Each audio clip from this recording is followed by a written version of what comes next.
good day to our fellow students and respectful lecturers. My name is Esther from the group Palawa. In this presentation, my teammate Kamalis and I will be talking about the threats to population abundance of the cave nectar bats. The scientific name is Eonycteris spelaea in peninsular Malaysia. Many populations of bats in Southeast Asia are in serious decline, requiring prompt action to ensure the survival of the species. Threats to bat populations thus must be first identified in order to develop conservation methods. Unfortunately, the lack of funding or interest in Malaysian bats, and most Malaysian wildlife, one might add, is a major contributor to the lack of information we have of our own species.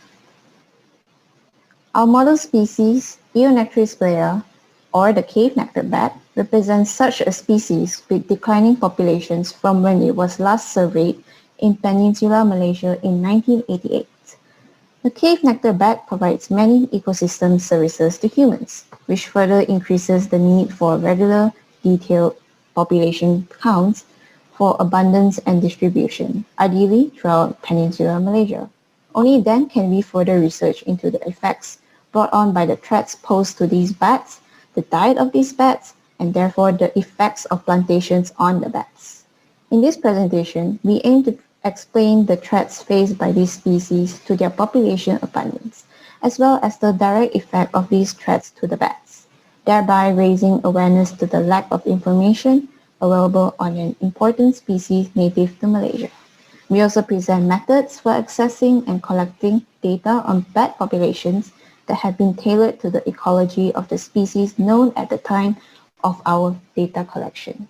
We will also elaborate on aforementioned research gaps by explaining their contribution to a better understanding of cave nectar bats. We'll start off with the major threats to bats. The first of many is mining. Whether it be limestone mining or guano mining, it destroys the bats' habitat, causing them to seek new areas to inhabit, thus increasing their exposure to predators. Mining also exacerbates forest fragmentation because it reduces the land available for the bats and wildlife in general to reside in. The land around the caves might also need to be cleared to allow for the transport of machinery for mining, which brings us to our second threat, deforestation. Deforestation breaks up the forest. Bats lose their primary source of food as well as sites for resting in between flights. The lack of food and the inability to recuperate from foraging adds to their stress, making them physically weak or even sick. The third is tourism. The coming ins and outs of tourists causes fluctuations in cave conditions like temperature, moisture, and carbon dioxide concentration. This is concerning as caves serve as their roosting sites, so this might stress them out as they are unable to rest. Physical changes to the cave for tourism might even make them leave the caves permanently. The fourth is climate change. As climate change intensifies, monsoon seasons are becoming more and more irregular and unpredictable. This can affect the bats' mating season as it syncs with the monsoon season. Climate change also contributes to their diminishing food source, leading to more juvenile deaths as they are unable to feed their young. When not flying, the cave nectar bat can be found roosting in caves in large groups, sometimes exceeding 50,000 bats. Their nesting preferences is heavily dependent on the conditions of the cave, such as sound intensity, distance from the cave entrance, temperature, humidity, and light intensity. Their diet can be pretty much deduced from their name. They eat mainly nectar and pollen from flowers. Studies have shown that their diet also consists of jackfruit, banana, water apple, mango, and papaya, all of which are commercially important fruits, crops. They are found throughout much of the Southeast and South of Asia. With that, I'll pass off to Kamalis. Furthermore, one of the reasons we chose cave nectar bats as the most suitable species to address our proposed question is due to its abundance. Based on the IUCN Red List of 2020, cave nectar bats have a conservation status of one of the least concerned species. Therefore, they are easier to sample in comparison with other bat species that are considered critically endangered or vulnerable. Other than that, they are under pressure from multiple human disturbance, As mentioned before, they roost in caves, but their home range consists of roosting sites in caves and foraging sites in trees. Hence, they are good models to understand how co-occurring stressors can alter individual level responses, as both foraging and roosting sites face major threats that were addressed previously in this proposal. The methodology we use to estimate the population of cave nectar bats are through heart traps and camouflage cameras. The heart traps will be placed both at the mouth of the caves and in the foraging area. They are used because they are safer and less stressful to the bats, as they won't entangle and obstruct the caves.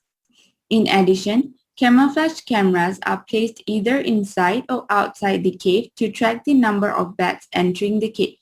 This prevents potential stressing of bats, as the presence of human observers are avoided. This ensures that the data obtained will be as accurate as possible. The stress level and behavior can be tracked by measuring the white blood cell counts.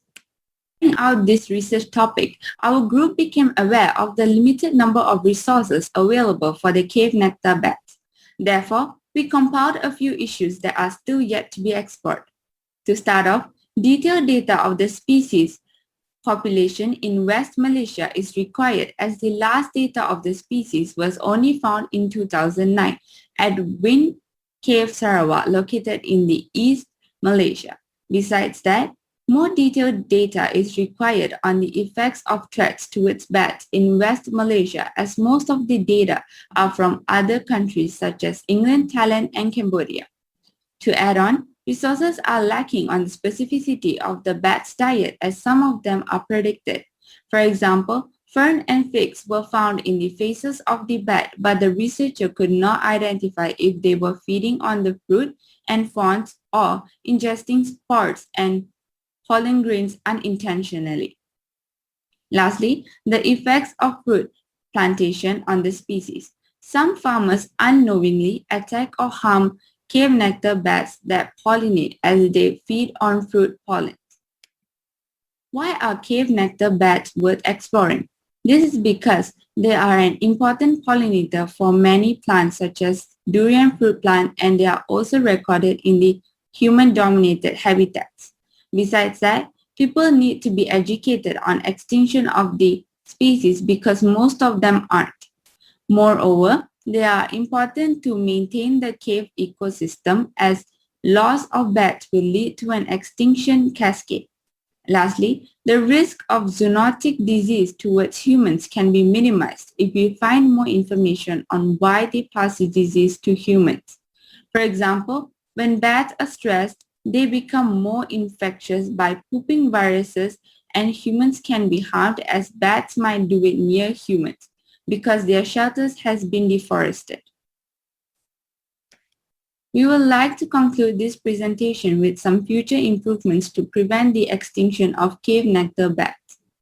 Firstly, people should support bat-friendly durian farms. This is because the profit generated from bat-friendly durian farms can serve as a motivation for other durian farmers to do the same. Secondly, avoid invading or disturbing bats and their shelters.